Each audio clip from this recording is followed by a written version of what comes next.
Beleza. Eu não sei se apresento, bom, é só para explicar para a gente começar a gravar agora. O Fábio vai fazer uma palestra para a gente aqui, as coisas do evento, para essa parte de bibliometria, usando o FastViewer. Ele tem bastante experiência, já tem um canal de YouTube super legal também, que é o Mineiro de Dados. A gente vai colocar o link também para vocês acessarem mais tarde. Isso vai estar disponível lá no YouTube. Mas assim, só passar a palavra para o Fábio. Já participante da Hack Week de anos anteriores também, tipo, fez várias palestras, ajudou vários grupos. Então, obrigado por topar de novo.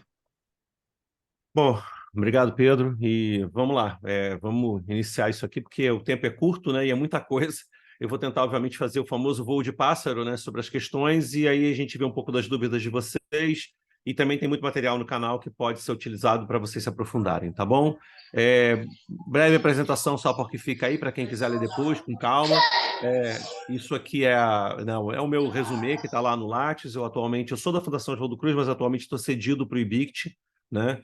Então, estou com essa dupla filiação, né, entre aspas, né, por conta da minha instituição de origem que eu estou atuando atualmente, aqui fala um pouco sobre mim, as linhas de pesquisa gerais, eu não vou ficar detalhando aqui, depois fica para o vídeo para ser lido, mas principalmente uma das coisas que eu tenho atuado muito é com a discussão da parte das humanidades digitais, né, é um dos temas que eu tenho abordado, né, ações que envolvem a questão de humanidades digitais, bibliometria e centrometria, em especial altimetria também. A gente deu um curso no ano passado, eu e a Dani Rossi, né, lá do programa de pós-graduação em História da Ciência e Saúde, focado nessa questão de humanidades digitais. Eu sei que muitos do Hack Week são biólogos, então vem por uma outra pegada, né, mas o pessoal das humanidades tem também ficado muito envolvido com essa questão do volume de dados que começa a ter acesso por conta das redes sociais e outros tipos de coisas. Bom, participo também do LARUD, que é o Laboratório em Redes de Humanidades Digitais. E se vocês quiserem entender, eu falei aqui a altimetria brevemente, a gente vai tocar pontualmente nisso lá no finalzinho. Se vocês quiserem entender o que é altimetria, um campo novo, né, tem uns 10 anos, né? Tem um artigo na Ciência Hoje que eu escrevi junto com a Yara Vidal, que é bem introdutório, bem divulgação científica, vale a pena dar uma lida, tá? Recomendo mesmo. Mas só para dizer brevemente, né, é tentar ver um pouco do impacto fora da academia, né, ou fora dos ambientes de citação das produções acadêmicas. Então, aqui é um exemplo de conteúdos, assim, um determinado conjunto de conteúdos que teve um conjunto de notícias que saíram, de postagens em blogs, de tweets, né, de postagens e páginas no Facebook, na Wikipédia, no Reddit, enfim. A gente também analisa esse tipo de coisa. Que dá para ver coisas legais, como, por exemplo, pegando a produção da Fiocruz da PLOS ONE, descobri que a produção da PLOS ONE da Fiocruz, ela recebe mais tweets do que uma produção, uma amostra aleatória, né, da PLOS ONE, né, de mesmo tamanho. Então, a gente vê que o impacto, talvez, da Fiocruz, do ponto de vista, né, a repercussão, que eu gosto mais de usar do que impacto, a repercussão no Twitter é maior da produção da Fiocruz. Pode ser por conta da temática, né, que a PLOS ONE é um mega journal e a Fiocruz produz muito na área de saúde. A gente sabe que saúde dá mais tipo de repercussão, mas, enfim, é um dado interessante que você pode encontrar. Mas hoje a gente veio aqui falar principalmente de análises métricas e principalmente uma coisa que é o tal do grafo, né? E uma ferramenta que dá para usar para ver grafos, né, para você produzir grafos, né, que é uma representação gráfica. Então, grafos são uma representação gráfica, né? Vem da teoria dos grafos, e basicamente o que a gente tenta representar são díades, ou seja, conexões entre duas coisas, tá? O grafo sempre vai trabalhar com essas conexões entre duas coisas. Então, aqui vocês estão vendo o que a gente chama de nó, né, que são representados aqui por bolinhas, e eles estão conectados por uma linha, porque de alguma maneira, por algum critério que a gente utilizou, por alguma lógica, eu estou dizendo que existe uma conexão entre A e B. Da mesma forma como existe uma conexão entre A e A2, A e A1, mas não existe entre A1 e C, por exemplo. Por isso não tem uma linha, né? Quando a gente trabalha com esse tipo de representação, a gente pode também usar a espessura da linha para tentar representar um vínculo maior, tá? Então, por exemplo, aqui A e C tem uma espessura de linha maior, dizendo que há uma proximidade, talvez um maior vínculo, um maior conjunto de coisas que acontecem entre essas duas coisas, né? A e C, seja lá o que for, né? Que engrossa essa linha. E eu também posso usar da disposição espacial para demonstrar isso, partindo da ideia de que quanto mais alike eles são, né? Quanto mais eles têm vínculo, a linha engrossa e os nós se aproximam. Vocês têm que ter muita atenção que nem todo tipo de visualização de grafos a distância é informativa. Há layouts, há algoritmos que fazem essa distribuição espacial que não levam em consideração essa proximidade para colocá-los mais perto, tá? Então, tem de um tipo e tem de outro. Mas nos grafos você pode ter várias formas de tentar fazer camadas de informação. Eu posso variar o tipo de representação desse nó, pode ser bolinhas, quadrados, triângulos, é uma maneira de eu fazer isso. Então eu posso chegar e dizer, olha, eu vou dizer que docentes vão ser quadrados, porque os docentes são mais quadrados, a gente sabe, né? E os discentes são bolinhas ou são triângulos, ou que são mais legais, né? Então eu vou representar de outra forma, né? E aí, quando eu faço esses vínculos, eu consigo, no olhar, saber, olha, isso aqui é um docente, isso aqui é um discente, né? Eu posso usar cores, eu posso usar essa cor para representar num degradê uma informação do tipo, quanto mais escura a cor, ou quanto mais vermelho, num heatmap, né? Quanto mais para o vermelho essa cor, mais frequente essa pessoa produz, ou faz, ou o que seja. Como eu posso fazer grupos de cores para dizer, olha, eu rodo uma estatística, faço agrupamentos e vou colorir cada agrupamento com uma cor. Ou eu posso, a priori, determinar tipo, como eu falei, docentes vão ser azuis e discentes vão ser vermelhos. Então, eu posso usar a cor como uma camada de informação. Eu posso usar essa distância como uma forma de, como eu falei, de dizer alguma coisa. Eu posso mudar o nó para tentar dizer alguma coisa. E eu posso também trabalhar ou não, tá? A direcionalidade desse vínculo. Aqui vocês estão vendo que a linha não tem uma seta, o que significa que A e C têm uma relação entre si, mas não existe uma direção nessa relação. Quando há uma direção nessa relação, a gente fala de um dígrafo. Quando a gente não tem a direção, nós estamos falando de um grafo tradicional, tá bom? Esses grafos todos que vão ser produzidos pelo VoiceViewer, o VoiceViewer não desenha, não plota dígrafos, ele não plota setas.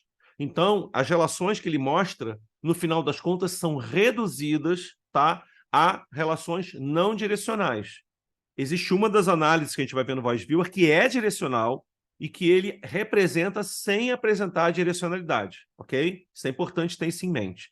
Então, a direção pode ser expressada ou não, e isso é uma maneira da gente trabalhar isso dentro também de um software que faz representação de grafos. O tradicional que vocês vão ver, utilizado aí na bibliometria, o que a gente escuta muito falar, são exatamente essas redes de coautoria, em que a gente faz o quê? As pessoas, né, publicaram artigos juntas, como elas publicaram juntas, existe uma relação, né, de pareamento entre elas. Então, eu vou ver uma rede de distribuição aqui, como a gente está vendo, em que quem está conectado com quem é porque coautorou algum trabalho, ok? A relação de coautoria é uma relação não direcional, beleza? Porque não existe uma direcionalidade entre quem autorou com quem a princípio. Eu poderia até querer representar essa questão se eu quisesse destacar que o corresponding author eu vou entender como sendo o centro dessa relação, ou seja, eu posso até trabalhar essa questão, mas em geral a gente está trabalhando a ideia de não direcionalidade numa rede de coautoria. Eu uso propositalmente esse grafo aqui para apresentar, porque vocês vão ver aqui um artefato que é o quê? A base de dados, quando me deu o dado e foi interpretada por esse software, o software interpretou equivocadamente que Júnior seria um outro autor. Então, ele separou o Júnior do outro autor, do autor original, e colocou ele como se fosse um autor a mais.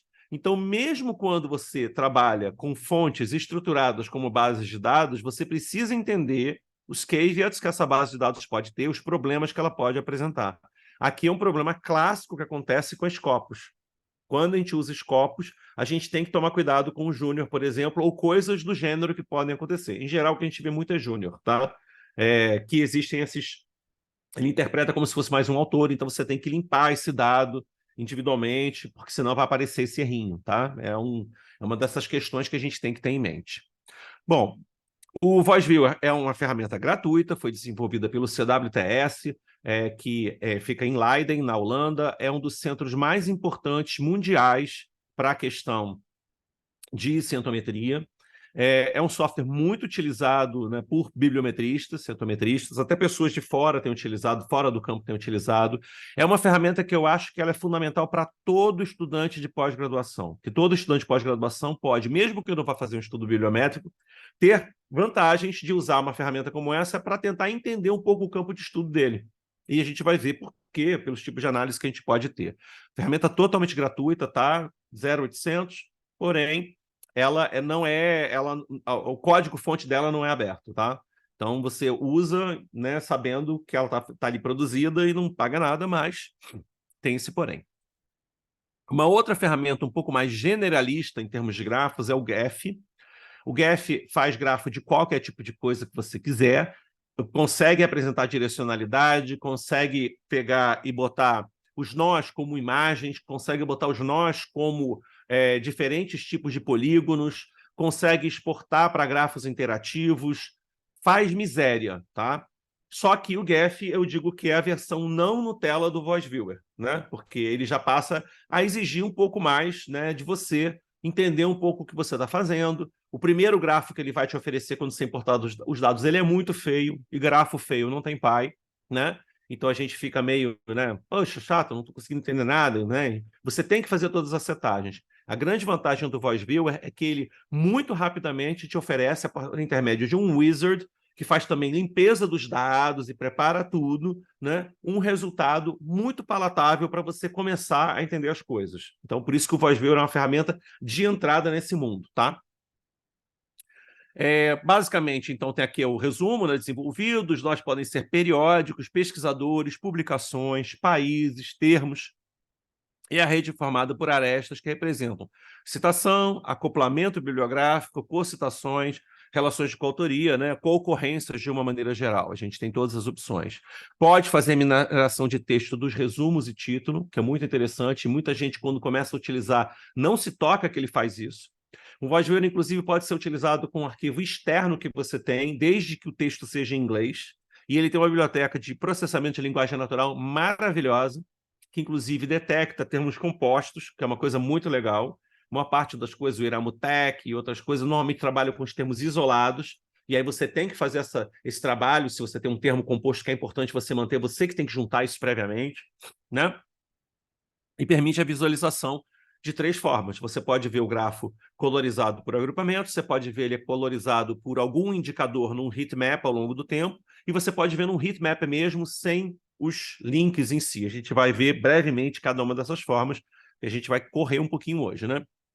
A única questão é que é necessária a deduplicação e desambiguação prévia por tesauros, ou seja, se o seu dado precisar de algum tipo de tratamento em relação à deduplicação ou desambiguação, você tem que fazer isso previamente, no caso da desambiguação, e no caso da deduplicação, você pode usar o recurso de um arquivo chamado tesauros, que você pode preparar para o Voice Viewer, tá? Tem vídeo no meu canal explicando direitinho como é que você faz um arquivo de tesauros para o Voice Viewer.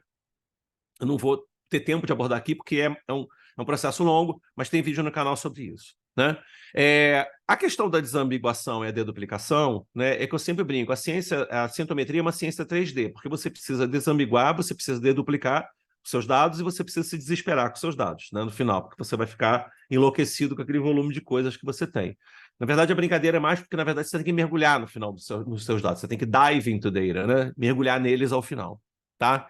Para dar um exemplo desse tipo de problema, eu vou pegar aqui um dado que é do Blog Pulse, que não existe mais, é uma ferramenta que não está mais disponível, mas esses aqui são os dados pela busca do que tinha de postagens, né? O percentual de postagens totais em blogs durante o período da eleição em que concorreu a Dilma, o Serra e a Marina. E vocês podem ver aqui, ao longo do tempo, que tem períodos, né? Tem uma diferença de basal entre cada um deles, né? A Dilma com menos repercussão histórica ali do que os outros, do que Dilma, do que Marina, do que Serra, mas você vê que tem alguns momentos onde eles meio que se aproximam. São os momentos dos debates.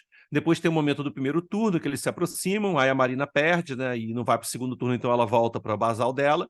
Você tem novamente debate, Dilma, Serra, etc., que você tem o dia do resultado, onde sobem os dois até que se descobre que foi a Dilma eleita, e aí só se fala de Dilma. É uma coisa normal de acontecer. Mas aqui tem um porém. Dilma, a gente sabe que é um nome muito, muito característico, né? Então, dificilmente, quando estavam falando do Dilma, estavam falando de alguma outra coisa. Em compensação, no caso da Marina, podia ser Marina Silva, Marina Lima, podia ser Marina da Glória, podia ser outra coisa. Serra podia ser o José Serra, Serra da Cantareira, Serra da Capivara, o massacre da Serra Elétrica, que todo mundo sabe que é uma motosserra, não é elétrica. Hoje em dia tem até de lítio, dá para usar com a de lítio.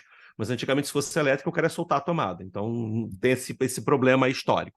Mas você tem uma série de ambiguidades no termo. E essa ambiguidade no termo é que é uma coisa muito importante você levar em consideração. né? Que você pode ter contaminação aqui porque o termo é igual e pode ter mais de um significado. Então, a desambiguação é uma coisa que o VozViewer não vai te dar uma ferramenta para isso. Você vai ter que fazer isso de alguma forma, ou você vai ter que assumir que a ambiguidade é pequena demais para ser significativa, que é uma maneira também de você lidar. Tipo, olha, quando falam um termo tal, 95% das vezes ou a maior parte das vezes é tal questão. Muito raramente é outra. E aí você vai dizer, pô, mas esse raramente, Fábio? Por que aí como é que você dá conta disso? Eu dou conta disso porque, em geral, esses tipos de análise que a gente faz na bibliometria, eles acabam tendo uma influência muito grande da lei de Zipf. E a lei de Zipf é uma lei muito interessante. Zipf é o meu herói pessoal, né? Eu normalmente chamo a atenção disso, porque todo mundo, nem todo herói usa capa. E o Zipf, o que ele fez foi o seguinte, ele pegou o Ulisses de Joyce, que é um livro que todo mundo deve ter na estante da mãe, do avô, etc., lá, daqueles clássicos que antigamente se comprava, né, da literatura, e muita gente tem, e a maior parte das pessoas não leu, porque é um livro muito pesado. E ele, além de ser um livro muito pesado, o que acontece? O Zipf, ele não leu também o Ulisses de Joyce, ele contou a frequência de palavras no Ulisses de Joyce inteiro. E ele, a partir daí, ele descobriu que algumas palavras eram extremamente mais frequentes do que outras e que elas faziam uma distribuição que seguia uma curva mais ou menos desenhada assim, onde você teria no topo dela o que é chamado de zona de informação trivial, no meio uma zona de informação interessante e uma final de ruído, com alguma possível superposição nessas áreas aqui. O que acontece? Todos aquelas termos que fazem conexão, né, que são artigos definidos, né, preposições, etc., eles não dão informação nenhuma, e são os mais frequentes. Então, você vai encontrar no inglês, no português, ou uma de para uma porrada deles lá em cima. Depois você vai encontrar alguns termos relativamente frequentes, mas que podem ser pouco informativos, e você tem que avaliar isso. Vou dar um exemplo. Se eu fizer uma coleta de dados perguntando por um termo, olha, só quero artigos que tenham no título a palavra Covid. Qual o termo dos mais frequentes que você vai ter? Covid, porque afinal de contas você obrigou que a sua amostra tivesse Covid. Eu posso chegar e tirar da minha representação o termo Covid por dizer que, olha, ele vai estar em todos e ele não é informativo. Posso manter também, mas quando ele estiver no centro, com tudo em volta, né, eu tenho que saber disso. A gente vai ver até um exemplo que eu dou com o Bourdieu, que aparece ali no meio, a pesquisa era por Bourdieu, ele vai ficar no meio, né, uma bolinha com tudo.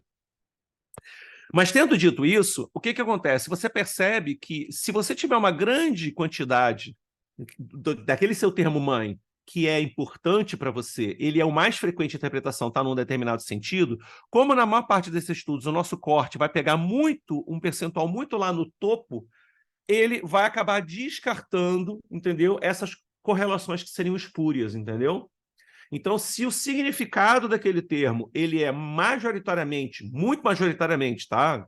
Vamos lá, 80% ou mais, ele está certo num determinado caminho, muito provavelmente você não vai ter problema dos contaminantes, porque esses contaminantes não vão, né, não vão aparecer, ou seja, os vínculos desse termo com os termos que seriam vinculados aos contaminantes, eles são eliminados porque você acaba analisando um extrato muito acima, que está, obviamente, dentro dessa curva, né, que é uma curva exponencial, né, uma power law, né, que está sendo definida aqui, tá? Bom, para que a gente possa fazer esse tipo de estudo sintométrico, a gente, no Brasil, tem acesso a uma coisa maravilhosa, que é o periódico SCAPES, né, que permite que a gente possa acessar a Web of Science e a Scopus, principalmente, online. A gente tem a Dirman, né, pode ser acessada para a área de patentes, mas o VozViewer não importa diretamente dados da Dirman, e tem outras bases que a gente pode ter acesso, enfim, né? E basta você utilizar o Acesso Café, né? Quem não sabe usar o Acesso Café, tem vídeo no canal explicando, mas acho que todos aqui sabem usar, né? Que é para você poder usar o login e senha da sua instituição de pesquisa e vai te permitir acessar lá. Para quem não tem esses acessos, né? Quem assistir esse vídeo não tem esses acessos institucionais, só lembrando que o VozViewer é gratuito, você pode pegar também dados da PubMed, que tem acesso gratuito, você pode pegar dados da Dimensions, que tem acessos limitados, gratuitos. Então, você também tem um pouco dessa possibilidade. Fora isso, para quem quiser discutir qual base de dados utilizar, pelo menos entre essas três, Web of Science, Scopus e Dimensions, tem esse trabalho, né, que teve a coautoria da professora Jaqueline Letta, do Instituto de Bioquímica Médica, que fez um levantamento da sobreposição dos ISSNs, tá? Ou seja, dos códigos das revistas, entre essas três bases, o que demonstra que, se você usar Scopus, você vai ver que vai ser uma casquinha mínima da Web of Science, que é própria dela e que não faz parte das Scopus. Esse é um dos argumentos no meu vídeo que eu digo por que essa história de ter que juntar a Web of Science e Scopus é uma coisa que eu realmente não vejo sentido de uma maneira geral, a não ser em casos muito excepcionais que você vai lá e verifica que essa casquinha é fundamental para a sua vida. Porque não vai fazer sentido.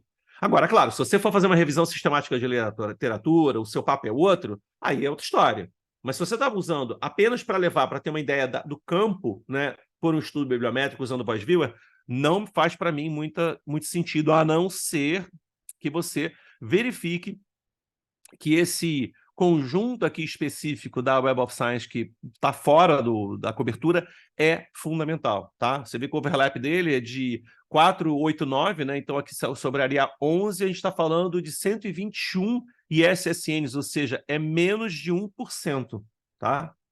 Que é só da Web of Science. Então, tem que avaliar isso com cuidado.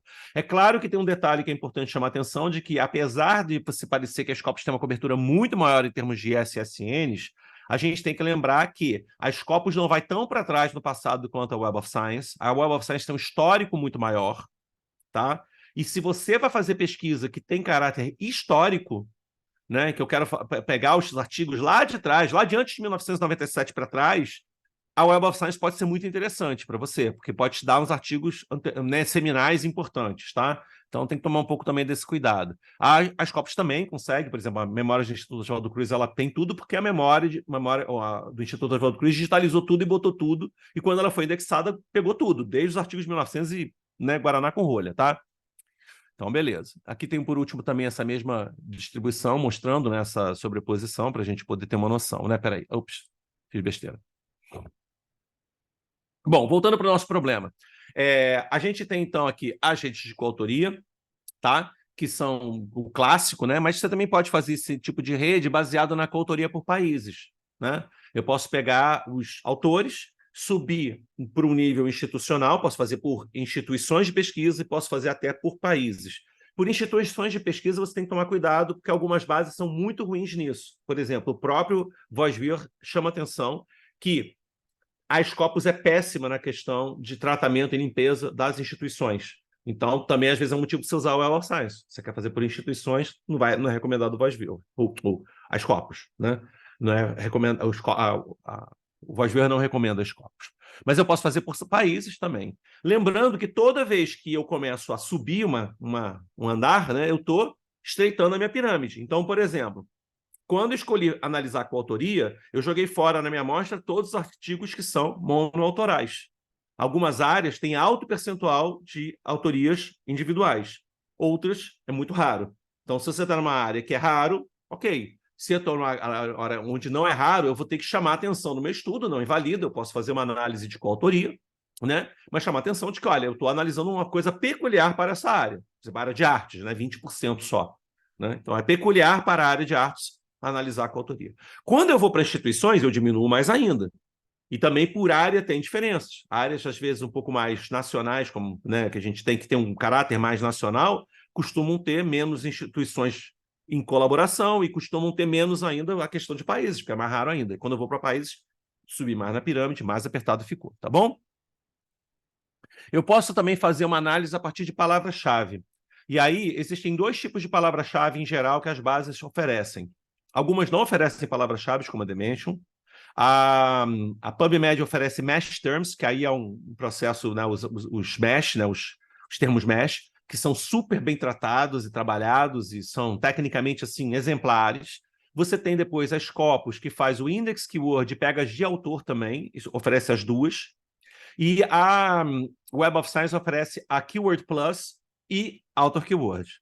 Então, chamando a atenção de que, primeiro, Index Keyword tem uma lógica totalmente de Author Keyword, desculpe, de Keyword Plus da Web of Science, porque são bases diferentes, da mesma forma que é totalmente diferente de Mesh. Author Keyword, em teoria, Scopus e Web of Science estariam usando o mesmo conjunto de campo ali colocado, tá? Em teoria, mas isso só a ver na prática. No Voice Viewer, você pode analisar uma coisa, outra ou as duas juntas. A única coisa que eu não recomendo é analisar as duas juntas, porque você está misturando alhos com bugalhos. você está misturando uma coisa que é, no mínimo, um vocabulário controlado com um conjunto muito mais provável de ora vocabulário controlado, ora termos livres, ora obrigatoriedade de seguir um DEX ou até um mesh, entendeu? Então, não é uma coisa legal, entendeu? Você misturar essas duas coisas. Mas ele permite você fazer. Se é para uma coisa pessoal, que você só está levantando para entender o campo, etc., você pode fazer. Mas é para um estudo cientométrico, não é uma coisa que eu acho muito legal. Em geral, eu não gosto de fazer análise de keyword, tá? Porque eu acho que não é uma coisa... A não ser mesh. Mesh eu acho legal. Quando é PubMed usar no mesh, eu gosto. Mas é uma preferência pessoal como pesquisador, não posso dizer que não pode ser feito, mas não é uma recomendação que eu dou para os meus orientandos. Eu normalmente falo, cara, vai para análise de conteúdo de título e abstract, que é muito mais interessante o que você consegue observar, tá bom? Concorrência disso. Você também pode ver o que ele chama de citation, mas que deveria ser chamado de intercitation, porque, na verdade, é uma troca de citações entre, né, o artigo ou a revista, o que seja. Então, você está tentando ver o que eles trocam. E aí, aqui é o caso que eu falei da direcionalidade, porque a citação, nesse caso, como é de uma revista citando a outra, há uma direcionalidade. A revista A citou a B. Pode ser que a B não tenha citado a A. Ele não vai mostrar essa informação para você. Então, estudos de intercitation, dentro do que ele chama de citation, dentro do Weiswiller, eu acho que são estudos que você tem que saber muito o que você quer fazer e por que você quer fazer aquilo. Porque você já está perdendo uma informação essa, que é a questão da direcionalidade. Às vezes é interessante quando você sobe não do artigo, mas pelo menos da revista, que já fica um pouco melhor. Porque quando você faz no nível do artigo, você vai, preferencialmente, também só tendo uma direção. Porque, obviamente, assim, é raro você ter casos em que o artigo A cita o B e o B cita o A. Normalmente isso só acontece quando é um número especial, em que aí você tem os dois artigos sendo colocados ali, as pessoas conversam previamente, dizendo, fulano que vai falar disso, ciclano que vai falar, ou quando você é convidado a dividir o seu artigo. Porque aí você normalmente faz esse artigo dividido e você chama atenção. Diz que, olha, isso aqui vai ser tratado no outro, isso aqui vai ser tratado no um. A gente teve um caso desse na Scientometrics, um artigo também da professora Jaqueline, né? Em que ela teve, que era um artigo de uma análise enorme da ciência brasileira, um clássico esse artigo, e aí eles falaram, olha, não tem como você abordar tudo isso no artigo só, vai ficar com, sei lá, não sei quantas páginas, isso é para ser dividido, e aí um cita o outro cita um para poder dizer, olha, a gente fez isso, a análise daqui, a análise está lá, beleza. A gente tem também essa questão do coupling bibliográfico, aqui por um acaso eu usei aquele outro tipo de visualização térmica, né, que eu chamo a atenção, que aí não tem as linhas conectando, eu rarissimamente uso isso, acho que a gente perde uma informação que eu acho muito importante, que é das linhas, mas, enfim, ele dá essa opção de visualização, e aqui, basicamente, o que ele está vendo é cada uma dessas revistas, vendo as publicações que estão nessa amostra e vendo o que elas têm, né, do corpus citado em comum, que é uma maneira de você entender, por exemplo, aproximar pesquisadores, aproximar conteúdos, etc., baseado no quê? Baseado no que eles citam. Ou seja, será que fulano é mais próximo de cicrano do ponto de vista acadêmico? Vamos ver o que ele usa de referencial teórico.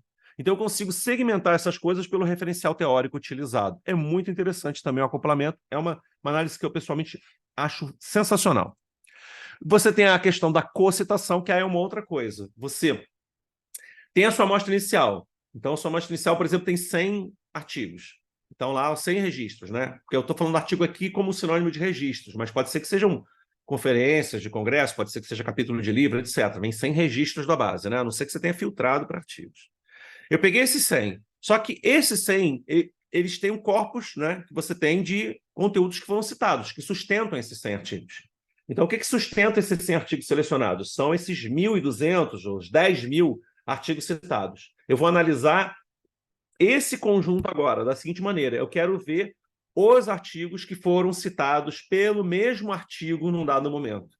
E aí eles vão ser aproximados aqui. Aqui, no caso, foi feito a partir de revistas, né? As revistas estão aproximadas a partir do momento que, olha, normalmente a Acta Amazônica é citada no mesmo artigo que a Revista Brasileira de Zoologia, e por isso elas estão mais próximas. Também é uma análise bem interessante, dá um trabalho bem legalzinho. E, por último, e não menos importante, tem essa questão de co-ocorrência de termos no título, ou no título e abstract, né? Ou no abstract apenas, você pode escolher, em que ele faz esse tratamento e ele consegue gerar. Você viu que o Brazilian na Amazon ficou junto aqui, porque ele entendeu Essential Oil, ele entendeu como New Species como sendo um termo composto. Essa detecção automática pelo Voice Viewer por usar uma biblioteca de processamento de linguagem natural bem avançada. ele só trabalha com isso em inglês, tá? Então, não é para outros idiomas. Você pode também exportar o seu grafo hoje em dia no Voice Viewer em que você pega e você joga dentro do Drive ou dentro do OneDrive, dentro do Google Drive ou dentro do Dropbox, um arquivinho, e aí ele faz um link para você, né? Que esse link vai ser do próprio Voice Viewer que vai carregar e vai permitir você ter um grafo interativo aqui, como esse daqui. A gente vai agora dar uma olhada brevemente no Voice Viewer para poder ver um exemplo, né? Eu vou puxar aqui minha telinha, vamos ver se ela vai sobrepor aqui direitinho. Aqui é o canal, Mineiro de Dados, mas vamos lá. Ó, periódico escape está aqui, como vocês estão vendo. A gente tem aqui a possibilidade de pesquisa na Web of Science. Vocês já devem saber fazer pesquisa na Web of Science nas Scopus. Eu só vou chamar a atenção de uma coisa, que é muito importante para vocês como centometristas, né, que estão se propondo a fazer uma análise centométrica. O default da Web of Science é todos os campos. Se você vai querer traçar alguma comparabilidade com a Scopus, você vai ter que ver o seguinte, ou na Scopus você vai ter que chegar e botar para all fields, porque o default dela é article, title, abstract e keywords, ou você vai ter que mudar do outro lado para tópico, tá? Porque o default de uma base é diferente da outra. O da Web of Science, o default é tudo. E o da Scopus é só título, abstract e palavra-chave. Título resume a palavra-chave. Então eu mudo um, né? Eu vou para todos, eu baixo o outro para topic, ok?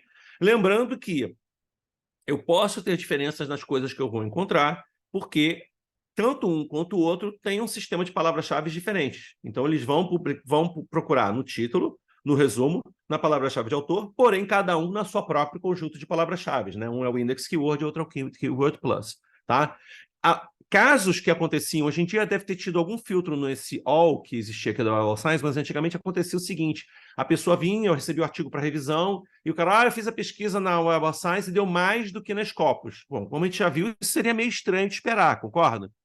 Por que acontecia isso? Porque a pessoa não se tocava, fazia all num e o outro especificamente restrito no outro, tá bom?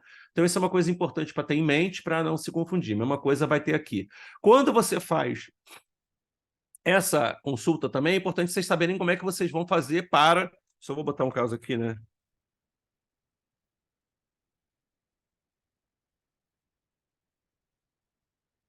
Como é que você faz para mandar isso para o Voice Viewer, tá? Para você mandar para o Voice Viewer, você tem a opção de exportar na Web of Science. É muito simples e a opção que a gente costuma utilizar é o arquivo delimitado por tabulação. Tá bom? No arquivo delimitado por tabulação, você vai ter os registros aqui. E aí, se você ficar só com o autor, título e fonte, o Voice Viewer vai te dar menos opções de coisas que ele pode fazer. Você precisa das referências para poder ter todas. Então, você tem que ir para essa opção registro completo e referências citadas. Ele vai reduzir a 500 por vez e você vai ter que ir fatiando, salvar do 1 ao 500, do 501 ao 1000, do 1001 ao 1500 e assim vai. Tá? Isso é o que vai acontecer ali. Deixa eu ver só se eu consigo pegar aqui um exemplo para vocês verem. E aí vocês vão ver aqui. Eu já fiz essa coleta, tá? E nessa coleta eu peguei o Digital Humanities na Web of Science como exemplo. E outra recomendação que eu faço para vocês é renomeiem o arquivo com o nome da base, o tipo de consulta, no caso eu botei topic, qual é a sua cláusula de busca que você utilizou, sua string, eu botei Digital Humanities, a data que você fez e depois o fatiamento, do 1 ao 500, do 501 ao 1000, do 1001 ao 1500, então tá tudo aqui. Você vai ficar desesperado e dizer assim, mas Fábio, tá em arquivo separado. Não se preocupe, o Voice Viewer junta tudo para você, tá? Tá tranquilo. Ele vai fazer isso bonitinho. Bom, voltar aqui para o caso, né? E como é que é na Scopus? Na Scopus é a mesma coisa, porém você vai para o Export, tá bom? Aqui no Export a gente clica e aí você vai pedir para ele fazer a exportação como CSV, tá?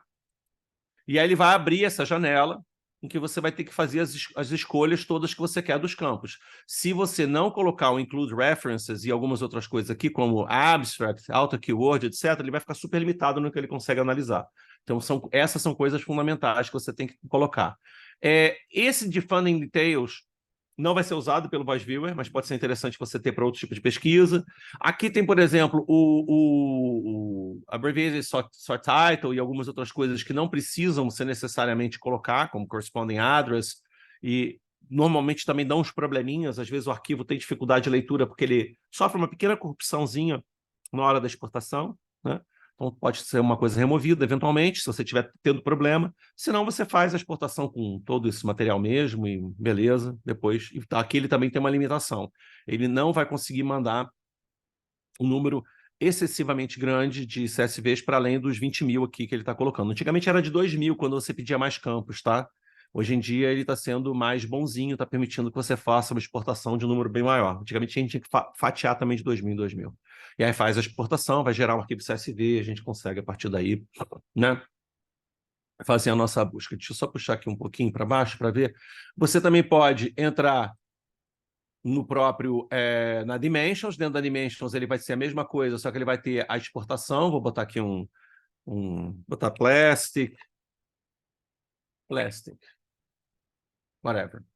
Fiz uma pesquisa qualquer aqui. No Save Export dele, quando você fazer o Export Results, ele já tem uma opção específica para o Voice Viewer, então é muito óbvio, tá? Que é exportar os dados para o Voice Viewer especificamente, é maravilhoso isso, muito bem, né? E deixa eu ver só aqui, acho que é isso que eu queria chamar a atenção. PubMed. PubMed você pode fazer a busca, depois fazer a exportação, mas tem explicando, cada um desses também tem vídeo explicando como é que faz para exportar na base tal, como é que faz na base tal, tá? Beleza.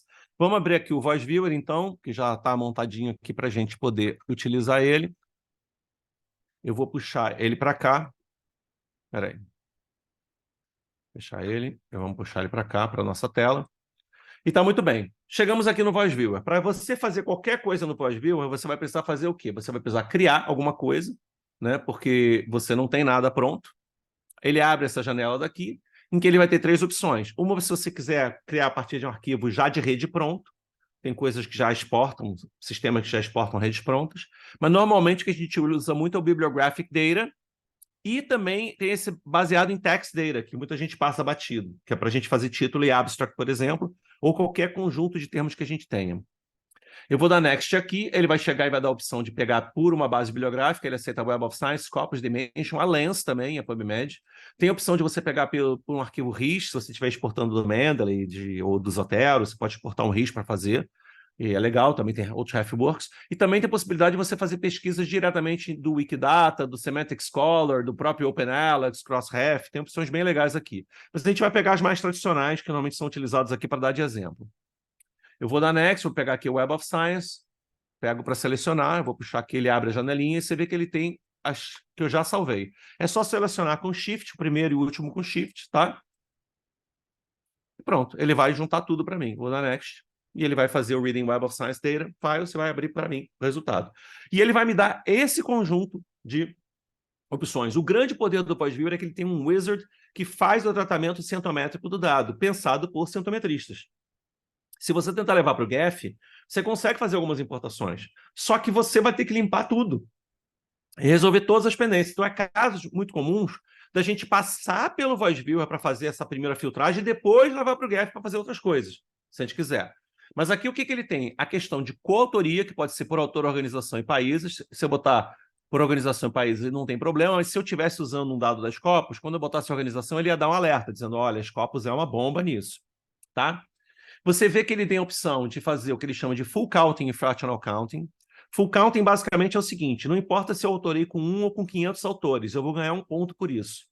No fractional count, ele diz, se você alterou com 500 autores, eu vou te dar 1/500avo de ponto por conta disso. Isso é uma maneira de você, né, contrabalançar campos que são, por exemplo, o pessoal do Colisor de Hadrons, né, que publica zilhões de papers, mas são todos com 500 autores. Então, é muito fácil publicar, porque você, ao entrar para trabalhar no Colisor de Hadrons, você vai ter durante o período que você estiver lá, e se você for um pesquisador sênior, mais 2 anos depois que você sair, todos os papers terão seu nome. Então, né, aí você tem que dar um contrapeso para isso. Essa opção de full counting, fractional counting. Aqui tem o tal do arquivo Thesaurus, que tem vídeo no canal explicando como é que faz, é uma história um pouco mais longa. E ele tem a opção de você também fazer um filtro de coautoria. Dizer, olha, se for poliautoral acima de 20 e tanto, eu não quero, por exemplo. Esses caras eu vou botar para fora. Coisa a se pensar, mas enfim. Eu posso, por exemplo, pegar isso aqui e dizer, não, só vou querer analisar, por exemplo, uma análise por países em artigos escritos em dupla. Então, eu vou dizer o seguinte, olha, no máximo 2 países envolvidos. Posso fazer esse filtro. Qual a justificativa dessa análise? Não sei, se virem. Vocês vão ter que dar essa justificativa ou ter uma pergunta que é respondida por essa mudança, mas ele tem esse potencial, entendeu? Isso é uma coisa importante. Eu posso ver também concorrência, e você vai ver que ele vai botar aqui Author Keyword e Keyword Plus. Se fosse Scopus, ele ia botar Index Keyword. Se fosse PubMed, ele ia botar Mesh Terms. Se fosse Dimensions, não ia ter sequer essa opção ativa.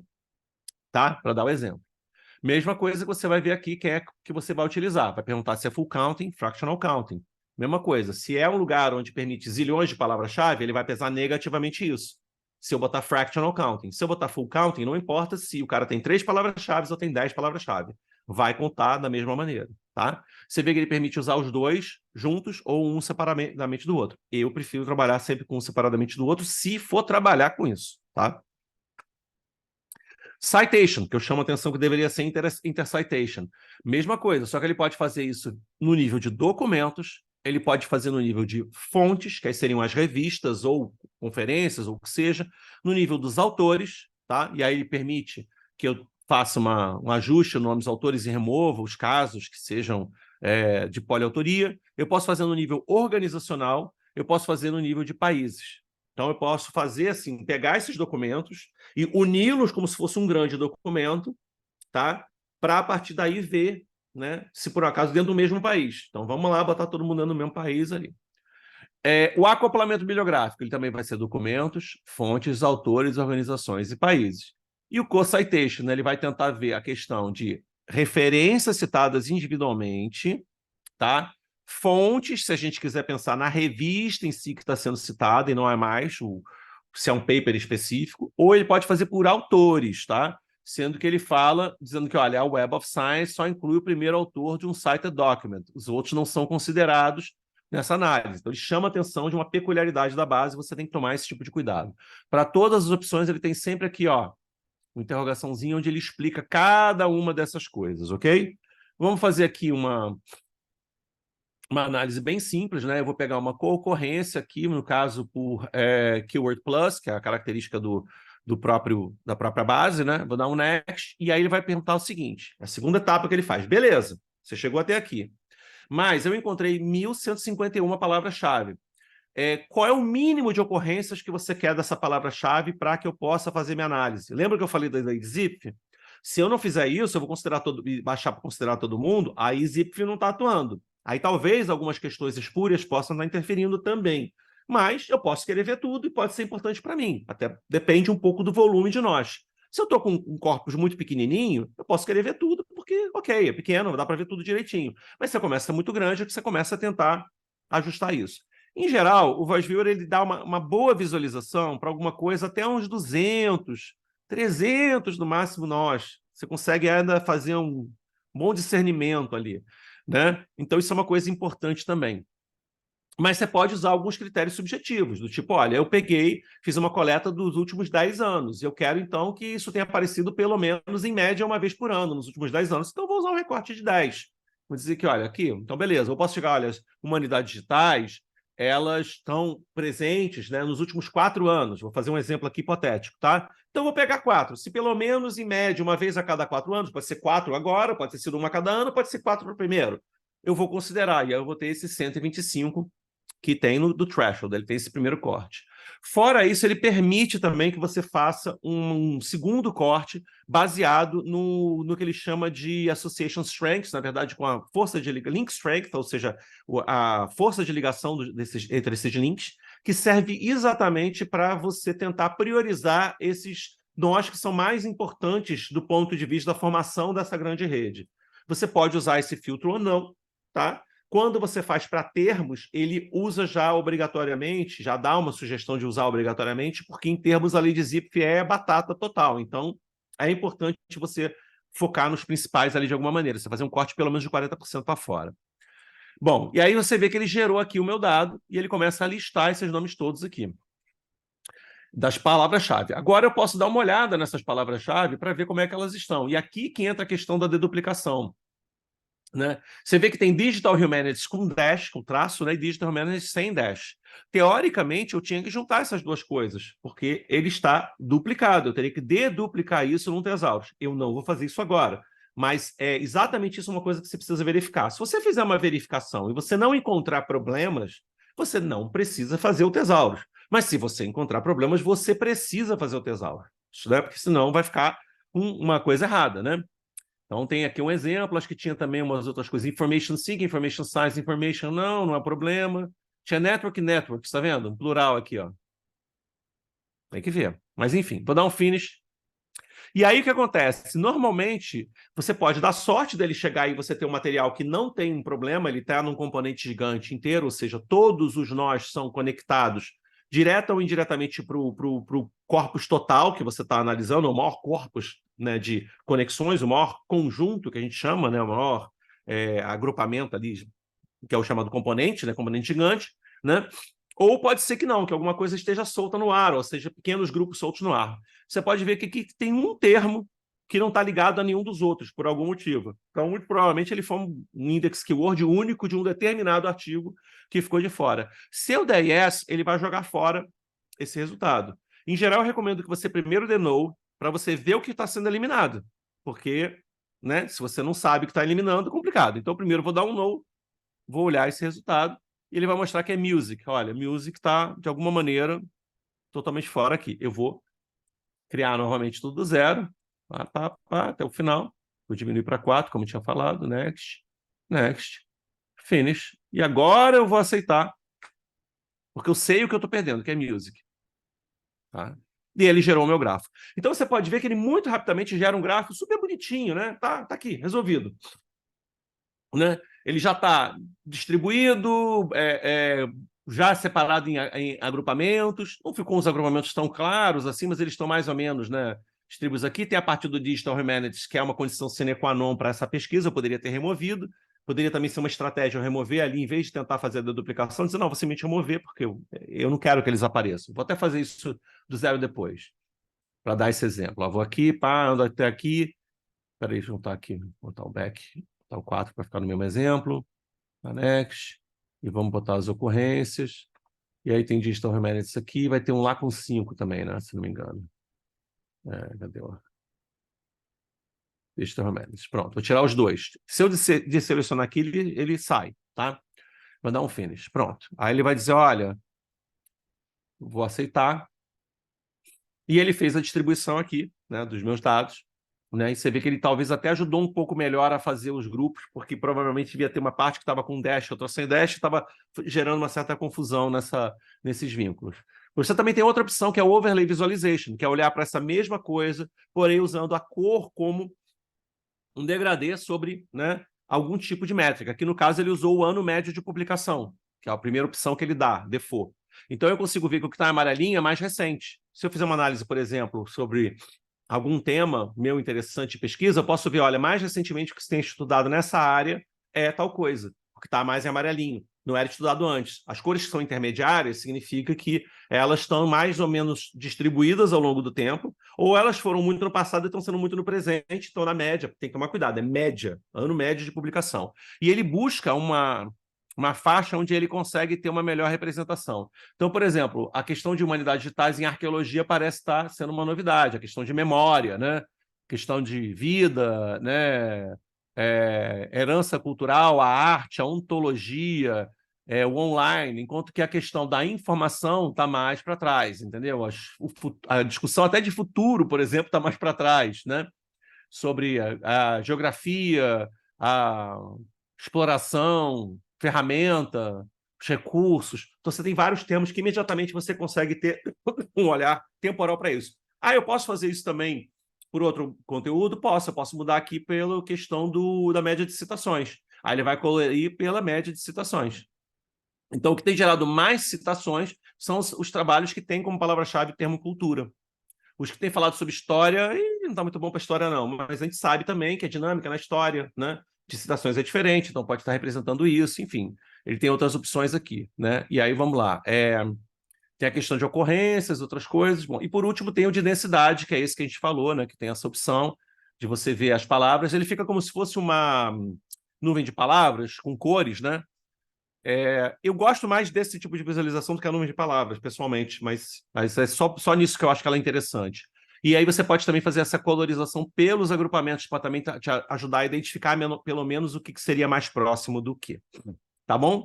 Tem como você fazer ajustes de escala, tem como você fazer alguns tipos de ajustes também do número de linhas. É muito importante você saber que ele está mostrando aqui um máximo de 1000 linhas, então, eventualmente, você tem que aumentar esse volume aqui para ter certeza de que não tem uma coisa e falar, isso aqui não tem nenhuma ligação com tal coisa. Espera aí, tem ou não tem? Vamos aumentar o número de linhas e ver se ele já está no máximo, né? E pode ser que as 1000 linhas estejam cortando alguma linha mais fraca que liga alguma coisa. Então, essa é uma dica importante tendo voz ver. Eu vou diminuir aqui para vocês verem o que acontece. Ó. Se eu pegar só as 500 linhas, algumas ficam de fora, tá vendo? O default dele é 1000, mas enfim, você pode aumentar isso para poder ver um pouco. Você pode tirar as cores da linha se você achar necessário, pode botá-las retas em vez de curva, você pode mudar os tamanhos, outras coisas, pode usar background diferente, enfim, tem várias opções aqui. E aí tem a questão da opção de você fazer o share que eu falei, que aí você vai fazer esse share no Google Drive, Dropbox ou Microsoft OneDrive, ele pede o acesso, né, da sua conta para você jogar lá dentro, né? Você pode também salvar esse gráfico, toda vez que dá o save aqui, dá um probleminha, porque, peraí, na questão de vídeo, você pode salvar o seu gráfico no formato, né, do próprio Voice Viewer, como um JSON, como um GML, como um arquivo do PyEC, para outras coisas, e você pode também fazer um screenshot, que aí a dica é você ir em Options primeiro, deixa eu pegar aqui, eu sei que está dando um bug aí na tela, mas, enfim, você aumentar o scaling para 400 para poder aumentar o tamanho da imagem, tá? Senão a imagem fica um pouco pequena para uma publicação. Para um PowerPoint está ótima, mas se você for mandar para publicação, eles começam a pedir mais DPI, faz antes isso em 400, entendeu? E aí depois você faz o screenshot, tá bom? Para poder ficar bonitinho. Deixa eu só ir voltar aqui, que ele, quando faz isso, ele resolve, tá bom? Já tem uma versão nova, que é a 1.6.20, eu nem vi que tinha saído, então deve ter saído há pouco tempo. Tem que até ver se não tem alguma novidade, a gente pode até dar uma entrada lá, vou abrir aqui para ver se tem alguma questão. Não parece ter dito aqui objetivamente nenhuma grande novidade. Deixa eu botar o home, eu não estou abrindo para vocês só para não... ele não falou nada muito grande, deve ter lançado praticamente agora. 2.20, é de 31 de outubro, tá vendo? Ele lançou em 31 de outubro a versão nova. Essa aqui, que é a 6.20. Vou deixar baixando aqui. Vou fazer aqui ele salvar. Lembrando que ele salva como um zip, tá? E aí é importante você primeiro descompactar. Porque se você tentar rodar ele internamente, abrindo pelo Windows, diretamente clicando, ele vai abrir com uma pasta zip e depois na hora de executar vai dar ruim. Ele precisa de Java também, que é uma outra coisa importante. Tem para Windows, tem para macOS, você pode rodar em outros sistemas como Linux, porque ele pode rodar dentro de uma máquina virtual Java, tá bom? Então dá para resolver um pouco dessas questões por aí. Ele acho que nem comentou ainda aqui como é que é essa nova versão A20. E vamos, por último e não menos importante, só fazer criar isso aqui, a mesma coisa, só que com text data, da Next. Aí a gente vai para o dado bibliográfico da Next, a gente pega o Web of Science, mesma coisa, da Next. E aí você vai ter essas opções, ele já tem um negócio para limpar copyright e aqueles formatos meio padrão de abstract que é estruturado, né, para fazer limpeza. Seu da Next aqui, ele vai encontrar os termos todos, vai fazer a extração e vai gerar, no final das contas, eu posso gerar um gráfico bonitinho com isso, fica super bacana, é bem prático. Eu acho que as principais dicas eu dei para vocês, só vai faltar uns 5 slides rápidos que eu vou passar depois de passar isso aqui, que é sobre como isso está... como você pode usar também para outras coisas, né? Para além da questão bibliométrica. Então aqui ele faz... Aí tem o binary full counting. Binary counting é assim, ele vai contar só a presença e a ausência do termo. No full counting ele dá peso, então se uma palavra aparece várias vezes no abstract, ela né, tem uma vantagem. Você pode fazer um thesaurus também depois de limpeza. E aqui você vê que, por exemplo, eu estou fazendo um corte, né? Deu 45 mil termos, né? Eu vou fazer um corte aqui maior para ficar mais razoável, ficar mais ou menos em torno dos... botar 400, tá? Tem 30, deu 400 por curiosidade. Ele sugere esse corte de 60%.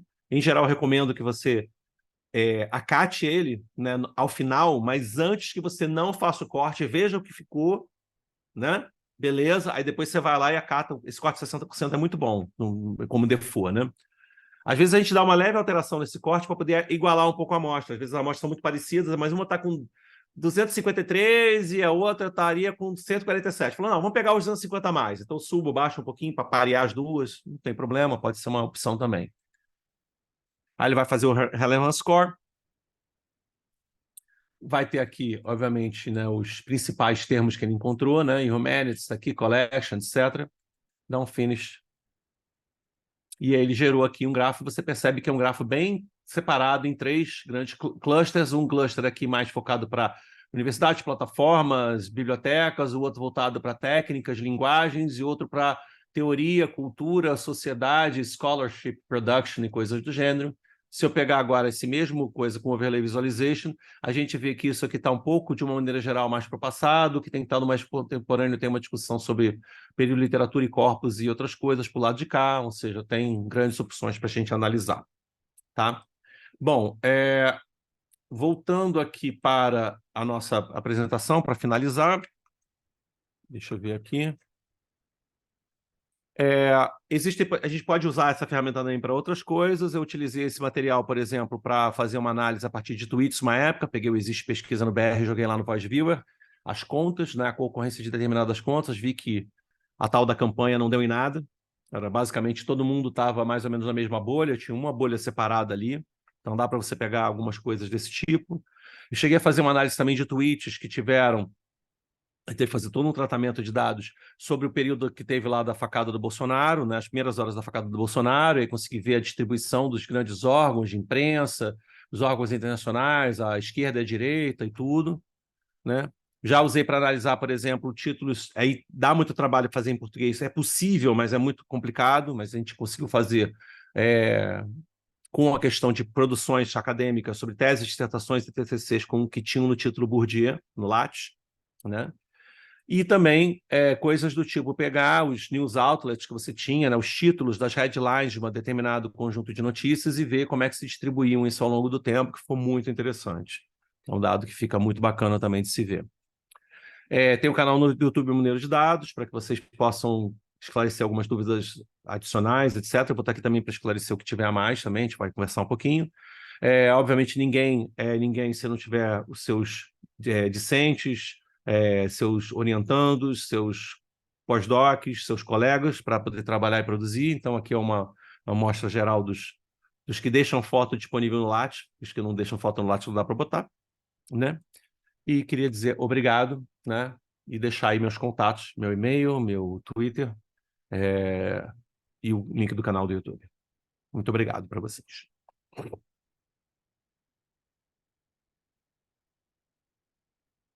Deixa eu ver assim, só como é que eu faço para dar um share disso aqui, né? Não, peraí.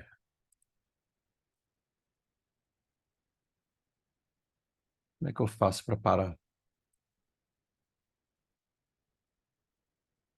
Eu não estou sabendo. Você acha que você consegue fazer isso para mim? Tira. Sim, sim. Foi.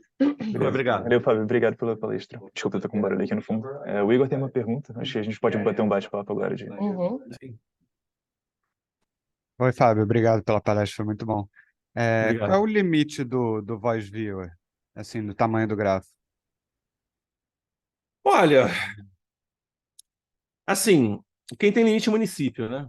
E, teoricamente, você pode trabalhar com volumes bem grandes de dados, que ele dá conta, a grande limitação vai ser a sua memória, né? E o seu processador. Então, é difícil dar um limite, assim, a priori, mas ele não é muito bom para você trabalhar com mais do que uns 5.000, começa a ficar muito lento, principalmente a questão de título e abstract, como ele tem que fazer toda a extração desse conteúdo, ele demora a abrir, né? Então tem a coisa por aí mesmo, assim, de você pesar um pouco essas coisas. O GEF é um pouco melhor nesse ponto, para dar conta de um volume muito maior de dados. Ele acaba sendo melhor, mas também você tem que preparar com o número de... com a quantidade de memória que você vai disponibilizar. Tem também vídeo explicando como é que você amplia a memória do Voice Viewer, mas começa a ficar meio limitado pela máquina, né, do que ela tem disponível, né? Isso faz diferença. Agora, você pode trabalhar com uma amostra muito grande, tá? Inicial, eu já trabalhei com amostras muito grandes, porque depois ela vai fatiando. O grande problema dele não é é tanto essa amostra inicial, entendeu? Principalmente quando você fala de coisas como coautorias e outras coisas. Ele demora muito para carregar o arquivo, mas depois o seu tratamento para o grafo fica mais tranquilo. Então, assim, em termos de grafo, eu não gosto de botar grafos muito estupidamente grandes, porque acho que não fica legal. Mas eu posso fazer o tratamento dos dados de um volume relativamente alto, mas que não estou imaginando que você vai fazer mais do que 50 mil, assim, uma coisa do gênero. E para o interativo é parecido, né? Se você for exportar para uma visualização interativa depois. Eu também acho que assim, uma coisa, veja bem, uma coisa é o arquivo inicial. O arquivo inicial, como eu falei, 50 mil, ok. Outra coisa é o arquivo final. O arquivo final interativo, a gente pode até abrir aqui. Na apresentação tinha um link lá, mas deixa eu ver se eu consigo pegar isso aqui e aí eu compartilhar novamente. Eu talvez tenha que dar uma parada momentaneamente só para abrir a porta aqui de casa, mas eu aviso vocês, tá? Quando trocar a campanha aqui que eu tenho que fazer isso. Ah, que droga. Obviamente que eu tinha que fazer isso, né? Que é, em vez de apertar o Ctrl C, apertar o Ctrl V, desculpa, apertar o Ctrl C. Só estou trocando aqui, depois eu vou botar para apresentar. E aí eu tenho que pedir aqui o sharing, né? Share screen. É o screen 2, né? Share, acho que é isso. Tá aqui. Esse aqui é uma versão interativa, por exemplo. Então, o legal é que eu consigo explorar, ver as Ego Networks, ou seja, as redes ego de cada um desses nós. Quando eu clico nela, ele vai mostrar em ênfase só os nós que estão ligados a ele, entendeu? Além de tudo, permite que eu faça alterações aqui, do tipo, olha, eu quero mudar alguns dados aqui. Quantos links eu quero? Eu quero qual é o tamanho dos meus labels. Eu quero botar a cor com o ano. Eu quero botar a cor com o cluster, entendeu? Eu consigo fazer uma interação toda aqui que fica bem legal. Tá? Posso também procurar um determinado nó, então pegar aqui Economic Social Effect aparece aqui. Enfim, tem possibilidade de você fazer coisas bem legaisinhas. Tira o meu share screen aí, porque agora eu também não estou entendendo como é que faz para tirar, né? Que linda essa casa. Stop share tá aqui, achei. Pronto, foi. Enfim, você pode fazer no interativo coisas bem legais. O GEF, ele permite, né, você... Deixa eu ver, não sei se eu ouvi a campanha aqui. Enfim, o GEF você permite você ter algumas alternativas interessantes, né, que é você poder fazer mais um tipo de exportação, né, e uma interação também tão boa quanto essa. Essa característica do VoiceViewer foi muito boa. Juliana, você levantou a mão, é? Sim. Primeiro, obrigada, Fábio, muito bacana. Eu conhecia o VoiceViewer, mas não tinha sido apresentada ainda para ele, então muito, muito bom, assim, perder aquele receio inicial, assim, é aqui que a gente vai clicando as coisinhas. Mas eu fiquei com uma curiosidade, assim, além do resultado gráfico, assim, ele te dá algum tipo de output, assim, com esses valores de pesos atribuídos, dessas densidades que ele usa, enfim, para estabelecer esses valores para que possa fazer uma análise estatística em cima Então, e acrescentar? esse é o grande caveat dele. Ele não dá para você a parte mais profunda matemática. Por isso que a gente volta e meia exporta para o GEF. Que aí no GEF a gente faz os cálculos. Usa ele para filtrar, manter a visualização dele, que é muito mais bonita que a do GEF, porém faz os cálculos do GEF. Ele tem no arquivo dele formatado, que você consegue exportar do VoiceViewer, um dos arquivos, você tem dois arquivinhos quando você salva, que é o Network e o outro é o... Esqueci agora, está me falhando o nome. Mas são dois arquivinhos que você tem que salvar. Num deles tem um dado inicial ali, você consegue alguma coisa, mas você não tem o potencial que você tem todo no GEF de zilhões de estatísticas possíveis. Então, normalmente, a gente exporta esse grafo para o GEF para poder fazer os cálculos que a gente quer. Obrigada.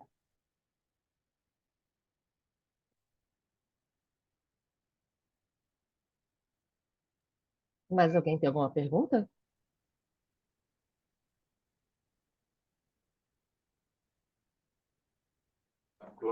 Eu acho que seria legal para o grupo tentar explicar um pouquinho a ideia por trás da visualização automática, ver o que o Fábio acha disso. Tem um processo meio manual no meio, o que ele... Eu vou só atender a porta, peraí. Beleza. Mas talvez o Igor, ou o Lucas, ou a Iana, Sim, assim, comentar vocês um pouquinho o que vocês querem darem fazer, Uhum. perguntar por input. O Igor e o Lucas, porque eu tô só indo junto. Tô tentando aprender.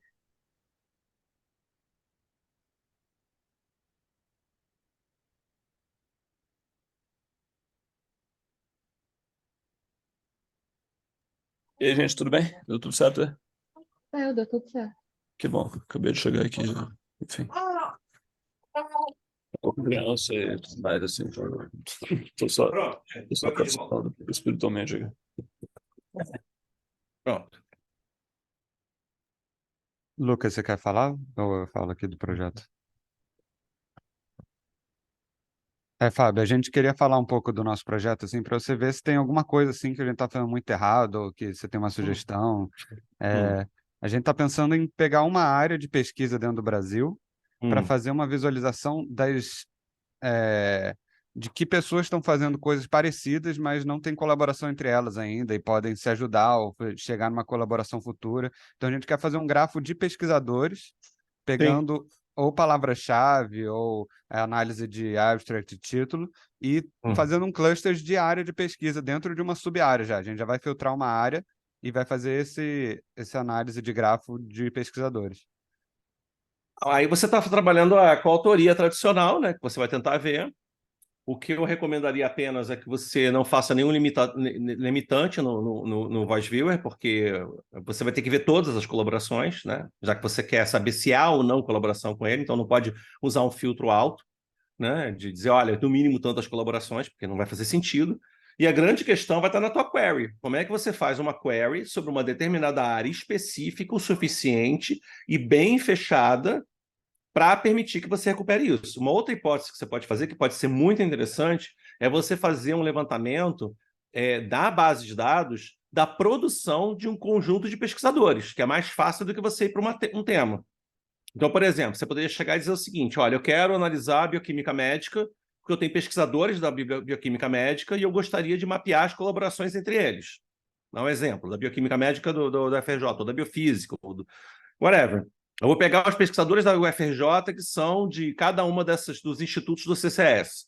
Você pega essa lista, cata lá os IDs deles, que são esses IDs da Web of Science, ele tem um Author ID que é diferente, que eu esqueci o nome, tem um Author ID que é o da Scopus, tem o ORCID e tem um que especificamente agora está me falhando da Web of Science. Você identifica esses IDs e aí você faz uma busca da produção por esses IDs. Aí você vai coletar a produção desses caras. E aí você vai, joga dentro do Voice Viewer e vê quem colabora com quem. É uma possibilidade. Pode ser talvez um pouco melhor nesse sentido, para você não ter tanta contaminação, porque, veja bem, se você quer pensar dentro do Brasil, você vai ter que limitar a país, né? Depende, você pode fazer a minha coleta de outra maneira. Você pode simplesmente fazer a coleta de um tema e você, na hora de dizer, olha, eu quero só os que têm autoria com o Brasil, e depois elencar alguns institutos que te interessam, precisando pegar todos, né, que tem ali. E joga dentro do Voice Viewer. Eu estava pensando, primeiramente, ignorar a rede de colaborações, fazer só um grafo por área. E a gente vai poder explorar, assim, pesquisadores por área, inicialmente. E se você já seria um produto útil, né? Que se você quer achar pesquisadores com área parecida com a sua, você poderia ir lá, dar o zoom na área e ver aqueles pesquisadores que trabalham naquilo. Então, aí que você vai ter um problema, porque o Voice Viewer não vai te dar uma possibilidade tão objetiva de clusterizar necessariamente por área. Autores vão ser clusterizados por referencial teórico, eventualmente, que eles utilizam. Autores vão ser, mas eles não vão ser. Ele não faz, por exemplo, uma coisa de tipo: olha, eu quero clusterizar os autores baseados nas palavras-chave que eles usam. Eu quero clusterizar os autores baseados nos títulos e abstracts, termos dos títulos e abstracts que eles publicaram. Ele não faz isso. São dois estudos que ele não faz. Dá para fazer esse tipo de estudo? Dá, mas é um estudo que envolve um processo um pouco mais manual de montagem e provavelmente você iria para um grafo multimodal no GEF, que é uma outra coisa que o GEF faz que é sensacional, que é você poder juntar coisas e depois você colapsar, né? Você pode usar áreas, você pode pegar mais de um tipo, né, de nó, né? Que vai para além, assim, eu tenho um nó que é o pesquisador e eu tenho um nó que diz respeito à palavra que ele usou. E aí eu tenho essa mistura dessas duas coisas. Depois eu chego e colapso entre os autores baseado nas palavras que eles repetem entre si. Mas isso você faz só no Geph. Eu achei uma ferramenta que não era o Geph, eu não conhecia. Eu botei aqui no chat do Zoom, não sei se você consegue ver. Eu posso compartilhar a tela também. Sim. Calma aí, deixa eu mostrar. Tem o Bibliometrics também, que é uma outra ferramenta muito interessante. Tem várias ferramentas outras, né? O que eu acho assim é que o VoiceViewer ele é o mais Nutella que tem, entendeu? Uhum. Esse daqui que eu encontrei, ele pegou todos os projetos do GitHub e fez um gráfico que agrupava por área, assim, bonitinho, já tinha um mapa, assim. Eu acho que esses nomes ele botou manualmente, mas dá para ver que ele consegue trabalhar com um número gigantesco, assim, de nodos, que ele dá Sim. zoom. Então, seria uma coisa interessante se a gente tivesse, tipo, milhares de pesquisadores, ele conseguiria fazer um cluster, assim, de áreas, você daria um zoom na sua área e veria que pesquisadores estão conectados com quais. É que ele tem essa opção de ver tudo Mas que tá, ó, aí o que ele fez é conectado. que ele pegou uma determinadas linguagens, né, que seriam esses campos principais, né? Nem são só linguagens, não. Tipo, tem coisa assim, de nuvem, de terminal, provavelmente aqui seria só Python mesmo, mas mesmo assim tem coisas de várias línguas no mesmo continente, como se fosse. Sim, sim. Mas realmente, talvez o Geph seja mais interessante para o trabalho se já for mais O que eu estou dizendo, o compatível. VoiceViewer é o básico, por isso que eu digo, ele para qualquer estudante pós, o VoiceViewer é bom. Porque ele é muito fácil de você operacionalizar, ele te dá uma boa visão geral. A ideia dele, o VOS vem de Visualization of Similarities, que é o algoritmo dele, né? Que foi desenvolvido para ter essa questão de tentar facilitar um processo de visualização. Ele não é pensado, né, como uma coisa focada na coisa além da visualização, entendeu? Por isso até não tem o dado matemático, como a Juliana estava comentando. Mas a questão matemática, não sei o quê. Pois é, não é tanto a dele, entendeu? Ele tem alguma informação mínima, né, que você tem no arquivo. Deixa eu ver até se eu descubro aqui o nome do arquivo, né, qual dos dois que é. Ele tem no data aqui, é o Vector Class Sparse Full Map. É porque um que ele chama de mapa e outro ele chama de net. Acho que realmente para a gente o mais importante é essa visualização mesmo, né? Mais do que a parte matemática. Realmente o que a gente está Nesse interessado em caso, encontrar pesquisadores dentro de uma área de pesquisa e tentar ajudar eles a colaborar com pessoas que eles não estão colaborando ainda, coisa assim. tem que ver se, na verdade, acho que você vai encontrar, talvez, muito mais casos de isolamento, porque as pessoas não querem colaborar com o outro. É o ser humano. Não, mas enfim. E o grupo estava com umas ideias de fazer coisa geográfica, né? Pegar por instituição, ver se tem instituições colaborando só com outras instituições, em vez de colaborar, quais regiões do Brasil estão mais isoladas nesse sentido. Então, o Geph, por exemplo, tem uma coisa legal que dá para você fazer, não é necessariamente uma ferramenta maravilhosa para isso, mas até eu fiz um gráfico, na verdade, geolocalizado para o pessoal da Ciência para a Educação, né? Quando foi para um artigo da Ciência da Ciência Hoje, que eles pediram para pegar os pesquisadores deles de lá e dar uma olhada nas colaborações que existiam entre esses pesquisadores distribuídas pelo Brasil. E aí ficou um mapinha do Brasil com os nós, né, e as conexões, ficou super bonitinho, entendeu? Dá para você fazer isso no Geph, não é uma maravilha como ele faz, mas dá. Tem ferramentas que trabalham com GIS que são melhores, muito melhores. Mas se você já está no Geph, faz ali, né? Faz a coisa desenvolvida ali. Enfim, o que eu posso dizer para você é que, assim, a grande questão é qual vai ser sua query que você vai fazer dentro da base de dados, que vai fazer a filtragem que você deseja, para a partir daí você poder ver o que você está visualizando na outra ponta, né? Esse processo da acendometria, ela tem várias questões envolvidas em procedimentos. Eu tentei exatamente hoje chamar a atenção de alguns buracos que tem, que normalmente as pessoas caem, né? Alguns pitfalls ali que as pessoas vão, né, caindo. Tipo, isso aqui, o problema da coleta de uma produto é diferente, o problema não sei o que é diferente, isso aqui tem que tomar cuidado com tal coisa. O objetivo foi um pouco esse aqui. Até porque, assim, do zero, como é que faz o Thesaurus? Como eu falei, tem um vídeo, já está pronto. Não tem com essa característica da aula que eu fiz hoje para vocês, essa palestra hoje, eu não tinha feito ainda. Eu foquei bem num... que foi um pouco entre aspas, da encomenda, né, que eu recebi, né, inicial. Mas aí vai depender muito do como você vai querer conduzir ao longo do tempo. Tem que só tomar cuidado para que todas as suas etapas estejam levando ao que você quer tentar responder. Ou você quer tentar deixar disponível, né? Grafos muito grandes, interativos, aí eu acabo preferindo o GAF. Eu tinha um que eu tinha feito, que foi muito legal, mas agora não está funcionando, eu tenho que botar de novo no ar. Que eu peguei a produção dos 300 mil doutores no Lattes e fiz um grafo em que eu conseguia ver, a partir das revistas que eles publicavam, né, as revistas que eram de acesso aberto e fechado. Então, você podia pesquisar para uma revista e você, encontrando essa revista, você via a Ego Network para poder ver a sugestão pelo Wisdom of the Crowd, né? Tipo, olha, quem publicou nessa revista publicou em que revistas e quais dessas são de acesso aberto. Então, eu posso aí escolher uma revista de acesso aberto pela dica do meu peer, que não quis me dar dica nenhuma, né, teoricamente. Ele só publicou lá. Mas eu extraí essa informação de que se tem uma publicação na revista, se eu for publicar na revista tal, as pessoas que publicam nessa revista também publicam nessas outras, e dentre essas revistas existem tais de acesso aberto. E fiz a mesma coisa via Scopus para saber o seguinte, tá? Quais são as revistas que você tem que aí aceitam artigos em português ou espanhol? Se você tem um limite de idioma em termos do que você consegue escrever e desenvolver, vamos catar aqui, você já vai procurar no primeiro momento uma revista em português e espanhol. Aceitam artigos do gênero. E que foram usadas por brasileiros, publicados por brasileiros, né? Que estão no Lattes, tal. Ou, na casa, não foi brasileiro, foi Scopus, aí foi geral, né? Era mais para encontrar esse núcleo de produções em português e espanhol no mundo.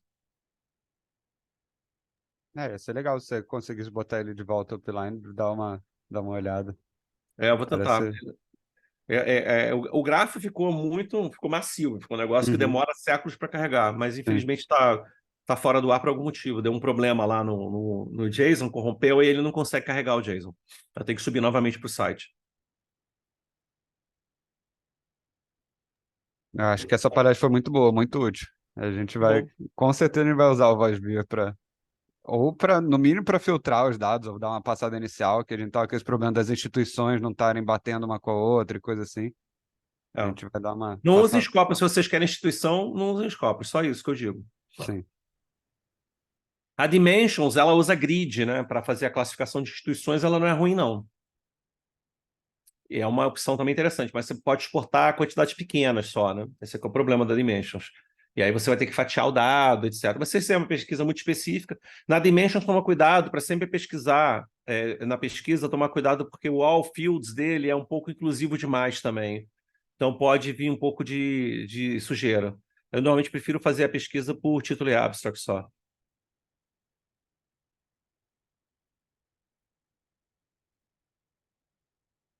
E, Fábio, eu tinha uma pergunta, assim, mais na linha de automatização, né? Porque, assim, é óbvio que tá sujeito a problemas, vários pitfalls que você falou no meio, assim, mas existe fazer o link direto entre puxar a base de dados para uma pesquisa e já gerar visualização, talvez fazer essas coisas meio one step era parte do que o grupo gostaria de desenvolver, assim, ter meio que um aplicativo que desse para fazer isso. Você acha difícil demais, assim, que exigem etapas manuais que você tem de passar pelo meio, até de acessar os dados, né, tipo, essa coisa de fatiar e tal. Talvez com API, talvez você consiga pedir para ele ir carregando aos poucos, não sei. Então, assim, a questão toda é que essas bases elas têm APIs, mas eu não sei como é que está o nosso acesso a essas APIs pelo sistema CAPES. Eu não sei se a gente tem acesso tranquilo para isso, no caso da Web of Science e Scopus, principalmente. A API da Dimensions, que eu saiba, ela não tem acesso público, você tem que ter um acesso privilegiado da Dimensions. Então, até onde eu saiba, vocês não conseguiriam, mas pode ser que essas coisas mudam, né? Na questão, por exemplo, de geração do grafo, se você tiver, por exemplo, se você conseguir gerar o formato JSON do próprio VoiceViewer, você pode perfeitamente chegar e já chamar o app dele para gerar a partir daquele dado. A gente tem uma ferramenta que foi desenvolvida pela UNB e Fiocruz, chamada ELAT, por exemplo, que ela pega os dados dos lattes, faz o tratamento, gera o grafo e depois visualiza. Ela pega os dados do Lattes, depois pega os dados do Crossref, monta o grafo, joga para dentro e aí sai, no final das contas, um grafo do Voice Viewer, tudo automatizado, entendeu? E aí você dá uma lista de slots para ela para fazer isso, mas aí é através de login, senha, não sei o que, tarará, que você tem que ter, porque você faz uso isso pela Fiocruz, né, ou pelo UNB, ou por onde ela está instalado, né? O ideal seria que o ELAT fosse instalado em mais instituições, para permitir esse tipo de uso mais amplo.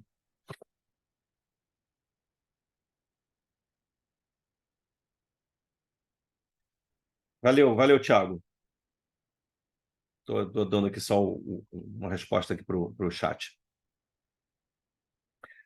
Bom, gente, se vocês não tiverem mais nenhuma pergunta, então a gente fecha por aqui. Lembrando, o canal está lá à disposição para vocês fazerem perguntas sobre alguma dúvida que vocês tenham. Eu costumo responder ou com vídeo ou diretamente. Também vocês têm o meu contato de e-mail aí que eu dei no vídeo para qualquer caso.